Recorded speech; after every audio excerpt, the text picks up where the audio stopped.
já tinha abençoado. Merece toda honra e glória. Em nome do Senhor. Abra comigo a vossa Bíblia em Êxodo, no capítulo 33, versículo 16. Êxodo, no capítulo 33, versículo 16.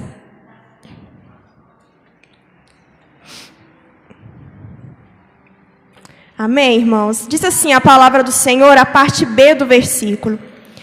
Acaso não é por andares tu conosco, de maneira que somos separados, o teu povo e eu, de todo o povo que há sobre a face da terra? Vou ler novamente junto com os irmãos. Acaso não é por tu andares conosco, de maneira que somos separados, o teu povo e eu, de todo o povo que há sobre a face da terra? Fecha os teus olhos mais uma vez, quero orar mais uma vez com você.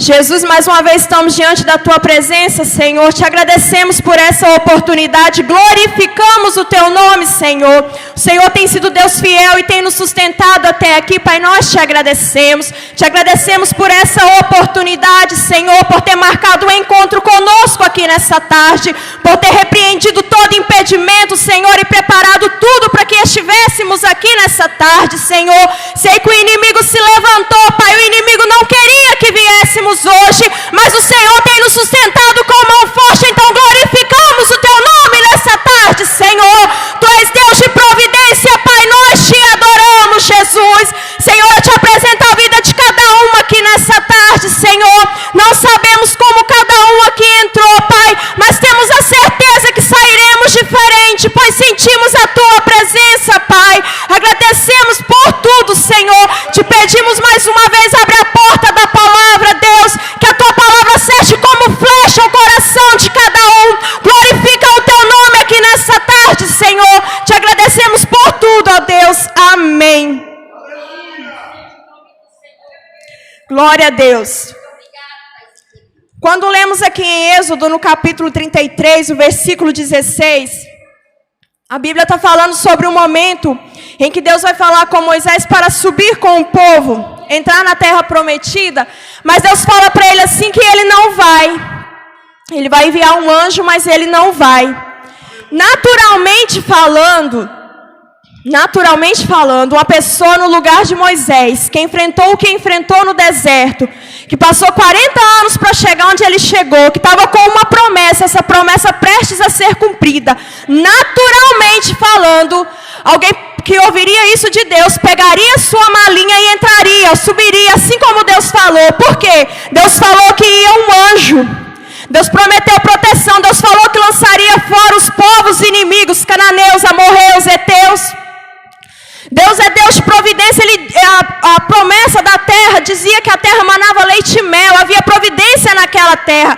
Naturalmente falando, uma pessoa que esperou 40 anos pelo cumprimento da promessa, um povo que estava prestes a entrar na terra prometida, Deus já tinha dito que o anjo iria com eles. Naturalmente, uma pessoa nessa condição, ele simplesmente diria para Deus: tudo bem, lá vou eu. Só que Moisés agiu diferente.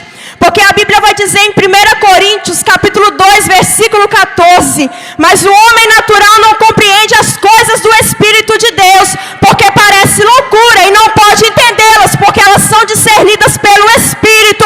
É por isso que alguém, quando olha para você e vê a sua renúncia, não entende, porque a presença de Deus não é para quem é natural, é coisa sobrenatural. Alguém natural vendo a reação de Moisés não entenderia, mas nem precisa explicar porque não vão entender, porque as coisas de Deus não é para o homem natural. O que é de Deus é sobrenatural. E sabe o que significa a palavra sobre? Aquilo que se sobrepõe, aquilo que é mais elevado. Eles jamais entenderão, porque não é natural, não é para o homem natural as coisas de Deus. Moisés já tinha experimentado a presença de Deus. E para quem já viveu com a presença de Deus, é impossível caminhar sem a presença de Deus. Quem já andou na presença de Deus não consegue andar longe da presença de Deus. Quem já sentiu a presença de Deus sente saudade de sentir a presença de Deus quando não sente. Mas isso é algo que o mundo não entende, mas nós entendemos porque nós sentimos. Que presença é essa que faz a gente caminhar renunciando tudo aquilo que o mundo oferece? Que presença é essa que faz a gente abrir mão de tantas coisas só para não perder a presença de Deus? Quantos projetos estabelecidos nós abrimos mão porque ia contra a vontade de Deus e correu o risco de perder a presença de Deus? Não é negociável. Quantas vezes enfrentamos tantas dores aí no mundo por renunciar a tantas coisas, por ir contra a nossa vontade, os nossos projetos. Pode até doer, mas nada dói mais do que viver sem a presença de Deus.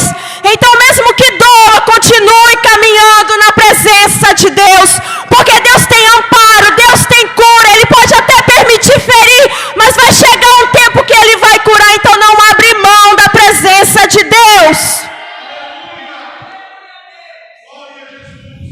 Quando Balaque manda Balaão subir para amaldiçoar o povo de Deus, Balaão sobe. Só que ele encontra com o Senhor lá em cima.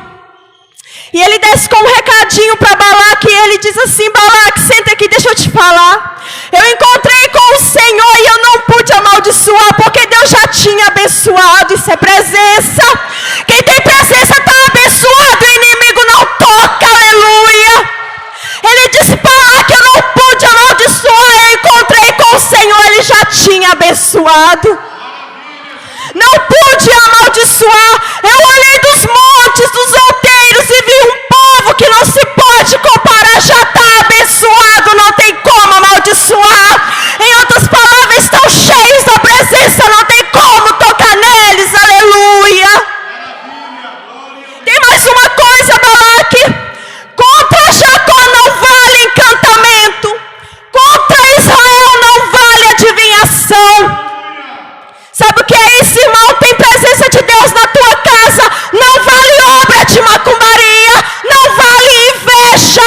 Não vale palavra de maldição. Nessa tarde, debaixo da autoridade do nome de Jesus, eu declaro que se foi lançado palavra de maldição para tua casa, Deus está fazendo cair agora. Porque aquilo que Deus abençoou não tem como o homem amaldiçoar.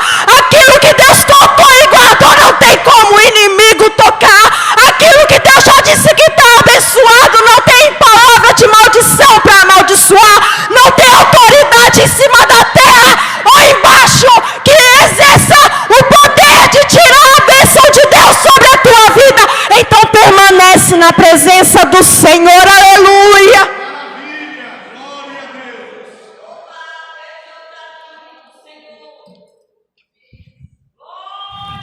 Quando a gente estabelece um projeto diante do Senhor, a nossa capacidade de criatividade humana nos permite arquitetar da seguinte maneira: a gente imagina o início, o meio e já projeta o final. Mesmo sabendo que pode acontecer algum incidente, algum imprevisto, a gente nunca planeja algo para dar errado, a gente planeja para dar certo. E aí a gente começa a arquitetar, a sonhar aquele projeto, a entregar nas mãos do Senhor. E de repente Deus diz que não é aquilo. Ele apresenta a vontade dele. E aí você tem duas opções. Ou você segue o teu projeto que já está arquitetado, desenhado pelas tuas próprias mãos. Ou você se levanta e começa a seguir a vontade de Deus, não sabendo nada. Deus não revelou como vai terminar. Como eu disse, naturalmente falando, o homem natural escolheria a primeira opção. Mas nós que conhecemos, estamos na presença do Senhor, nós sabemos que devemos escolher a segunda opção.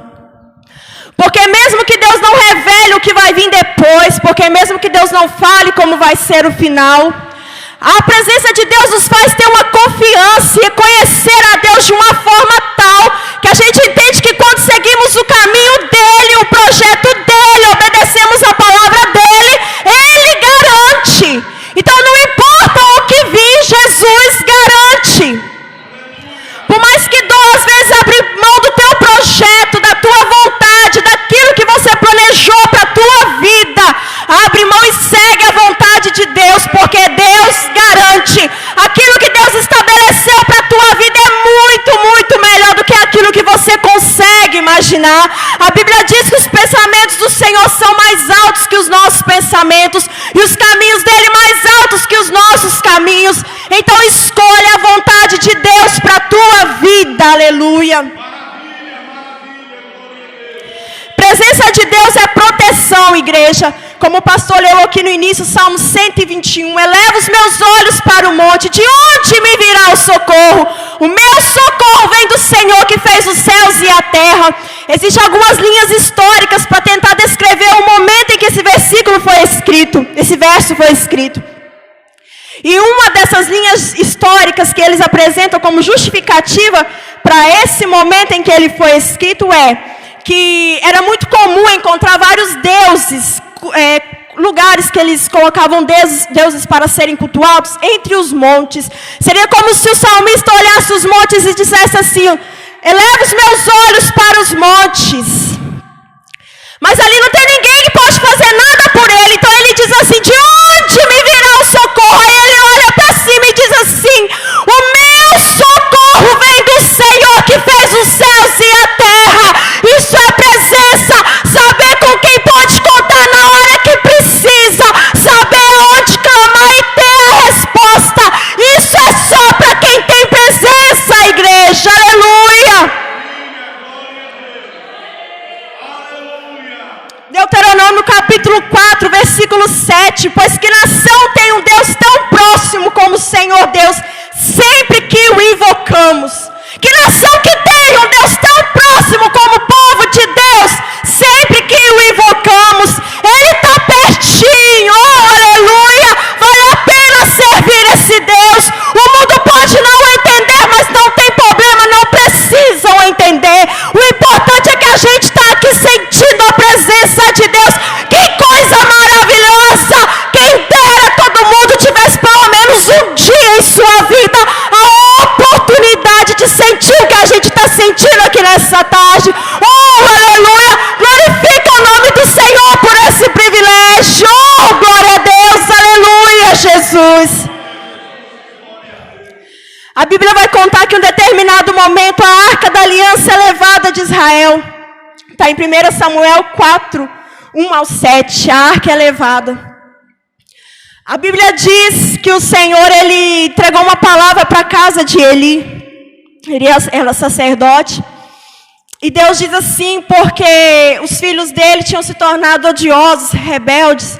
E ele não havia repreendido os filhos dele, e aquilo ali causou uma certa ira no Senhor, um descontentamento no Senhor. Então Deus fala para Samuel da seguinte maneira: farei algo que fará tinir os ouvidos de quem ouvir. Logo em seguida, nos próximos capítulos, a Bíblia revela que a Arca da Aliança é levada. Eles estavam na guerra, o povo de Israel na guerra, e quando eles viram que estavam perdendo, alguém lembrou da presença de Deus. Porque tem gente que vive tranquilo, não se preocupa com muita coisa, mas se a coisa apertar, aí ele lembra: opa, cadê a presença de Deus? Aí vem buscar, mas presença não é assim. Presença de Deus é para quem ama a presença, que busca nos dias bons e busca nos dias ruins. Como diz o hino por aí: paixão pela tua presença. Presença é para quem tem paixão pela presença do Senhor. É quem tem amor e alegria em sentir a presença de Jesus. Mas tem gente que só busca na hora que a luta aperta. E alguém se lembrou: opa, vamos buscar a presença. E aonde estava a arca da presença? Lá em Siló. Vamos lá buscar. E eles buscaram e trouxeram. O povo estava perdendo a guerra. E a Bíblia diz que o povo de Israel, na hora que a presença chega, eles irromperam em grande ruído. O inimigo escuta aquilo e fala: o que é isso que está acontecendo? Aí alguém descobre: ó, trouxeram a Arca da Aliança. Aí um fala para o outro: e agora o que será de nós? Deus desceu, Deus veio no arraial, isso nunca aconteceu. Ficaram preocupados porque sabiam do poder de Deus. Aí sabe o que aconteceu? Sabe o que acontece com quem busca a presença de Deus só quando precisa? Os inimigos pegaram a arca e levaram embora a presença. Presença de Deus não é brincadeira, não é para usar só quando você precisa. Presença de Deus é para caminhar constantemente nela. E os inimigos levam a arca. Só que trouxe alguns problemas para aquele povo e eles devolvem a arca. E a arca fica na casa de Abinadab. O rei Davi, agora rei, ele decide buscar a arca da aliança naquele lugar. E a Bíblia diz que ele foi para buscar a arca. Só que os inimigos, quando entregaram a arca, entregaram num carro de boi. Pegaram um carro novo, a Bíblia diz, colocaram 2 vacas e foram entregar a arca. E entregou para o povo de Israel. Só que quando Davi foi buscar a arca da aliança, ele fez do mesmo jeito. Pegou um carro para ir buscar a arca. Só que a arca da aliança não era carregada de qualquer maneira. A presença de Deus não é carregada de qualquer maneira. Não é assim que funciona. E Davi foi tentar fazer igual. Pegou um carro de boi e colocou a presença ali. Tem gente que quer carregar a presença de qualquer maneira. Quer andar como quem está andando no mundo e carregar a presença de Deus. Isso não vai dar certo. Tem gente que quer carregar a presença de Deus desleixadamente. Isso vai dar problema. E sabe o que aconteceu na Bíblia? A Bíblia conta que eles vêm vindo com o carro e a arca. E os bois penderam a arca para cair. Usa vai coloca a mão para tentar segurar a arca para ela não cair. Sabe o que acontece? Ele morreu na hora. Deus matou na hora. Carregar a presença de Deus de qualquer maneira traz morte. Não brinca com a presença de Deus. Não é coisa de carregar como o mundo anda, como qualquer coisa. Não é. Presença de Deus é coisa séria. Precisa de compromisso. Precisa de andar certinho como Deus quer. E a Bíblia diz que aquele homem morre ali. Davi então diz assim: não vou subir para Jerusalém com essa arca. Vou deixá-la na casa de Obed-edom. E Davi deixa ela ali na casa de Obed-edom. Passados 3 meses, Davi recebe uma notícia que ele estava sendo muito abençoado. E ele fala assim: eu vou lá buscar, para terminar de trazer ela para Jerusalém. Só que dessa vez ele trouxe certo. A Bíblia diz: e trouxe conforme Deus havia instruído a Moisés. Como tinha instruído, coloca na vara e traz sobre os ombros. Agora ele trouxe certinho. E sabe o que aconteceu? Ninguém morreu no caminho, porque levaram a sério a presença de Deus. Trouxeram do jeitinho que Deus mandou trazer. Não trouxeram de qualquer maneira. Não brincaram com a presença. Não trataram como qualquer coisa, mas obedeceram a Deus. E a arca chegou em Jerusalém.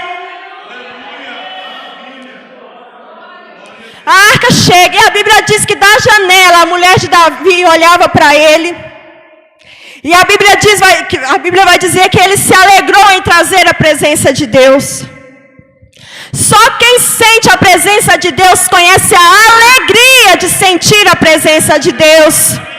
Quem está olhando da janela, quem está olhando de fora, pode não entender, mas a gente que está sentindo e se alegra, a gente entende. Oh, aleluia!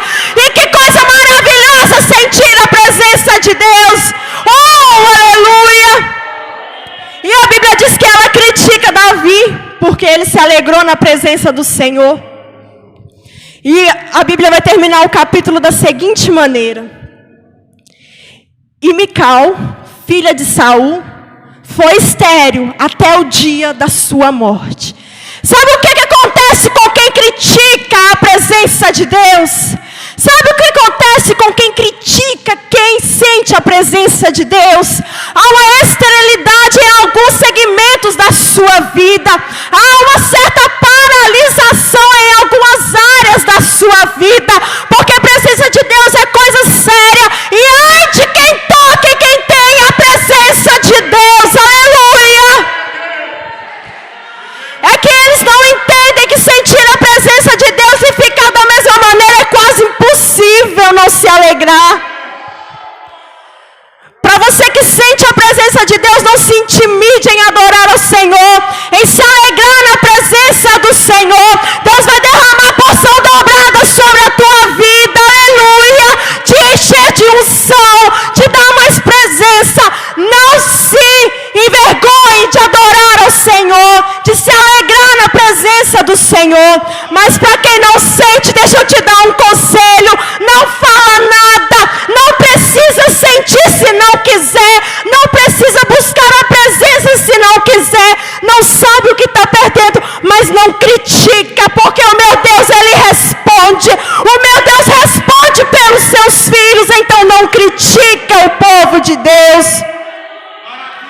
Aleluia, Jesus. E a Bíblia diz que ela desprezou Davi, ela criticou Davi pela maneira em que ele expressou a presença de Deus.